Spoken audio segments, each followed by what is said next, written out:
808.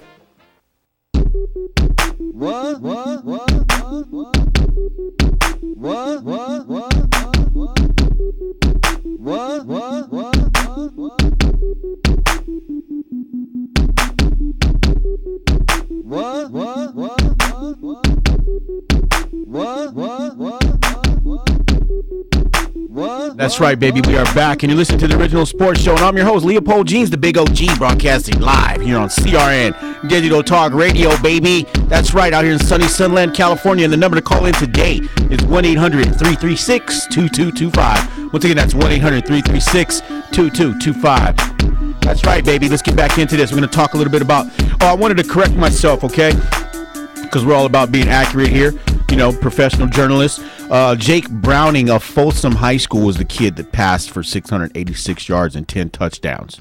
And he did that over Wood Creek High School.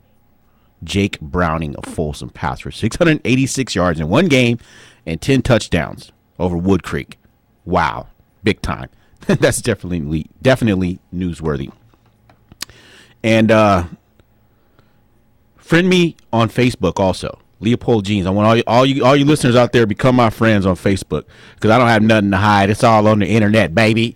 Be my friend. Just like that new girl that I have posted on my Facebook, who is so hot. And you know what, girl? I'm gonna make you mine. You're gonna be mine. You are gonna be mine, girl. Brah. Okay, remember how we used to do brah? Now it's brakata. And then after that, it's going to be brakatakata. Woo-wee! Booyah! And shut the front door. Brah. I love that. And the last segment, we were talking about Maurice Jones-Drew and how he's still not signed by the Jacksonville Jaguars. And why it's always the same teams at the bottom. And it stems from management. It's always from management. You mismanage your players. You mismanage your personnel. You mismanage your money. You treat your players like they're expendable, and they're going to treat you the same way. They're not going to go out and go all out and put themselves at risk and risk hurting their body so that they can't get a new contract and continue their career. This is these guys' careers. And what's happening in Jacksonville is just purely unprofessional. What owner goes out and calls his top player out, calls out the top rusher in the league from last season, just calls him out? Oh, the train's leaving. You better jump on the ship. You better jump on the boat. You better jump on the train. The trains are leaving. That would make me want to leave the team. He's still not signed. We're a couple weeks away from kickoff in the NFL, and Maurice Jones-Drew might not be there. We don't know what's going to happen. Somebody's going to have to, break and cough up some money somewhere. So we'll see how that goes. Ultimately, Maurice Jones-Drew is just going to be like, that's okay. That's okay. Another football team, they're going to sign me in the morning. That's okay. Another football team, they're going to sign me in the morning. Because another football team will sign him in a heartbeat. Don't think for a second the Detroit Lions, Chicago Bears, Arizona Cardinals, San Diego Chargers, don't think they won't have MJD. He's a beast. 1,606 yards last year. Then all of a sudden, he's not playing. And I really got an interesting report from the LA Times today from my main man, Eric Sondheimer, that I thought was very interesting. Talking about less kids playing football, high school football. I was looking at some of the numbers here, and Crenshaw High School has 30 players. That is insane. That means everybody's going both ways. But you know what? When I covered Crenshaw and Dorsey football, Crenshaw was always, they didn't have a lot of players. They were always, it was the same guys playing offense and the same guys playing defense the whole game. And, they put those kids out. They go to D1 schools and go straight to the pros. There's 12,448 fewer students playing football.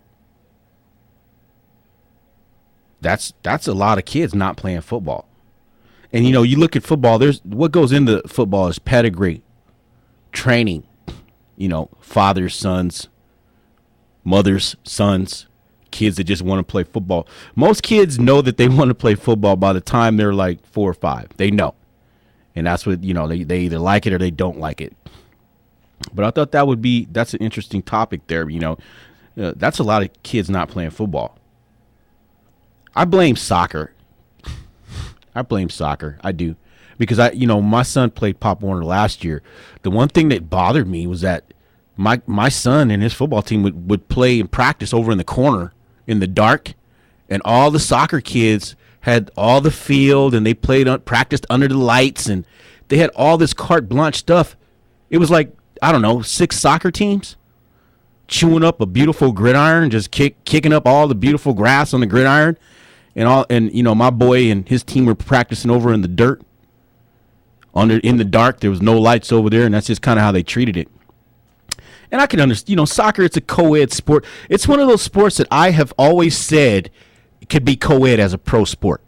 Soccer can be women can do the same thing as men. And compete on the same teams as men. Put 2 women and 3 guys on a pro soccer team, and you probably will get the same result. You might get more points scored, is what you might get. You might not have 0-0 ties, which is why I don't watch soccer, because I don't do games that end in ties. Yeah, I know the NFL can end in a tie, but it never happens. Never happens, because we play to win in the NFL. There's a winner and a loser. I'll be darned if I'm going to watch 50 minutes of a soccer match and it ends in a 0-0 tie, and you're going to throw a kickoff at me in the end where they got to. Oh, man, that was a waste of my time.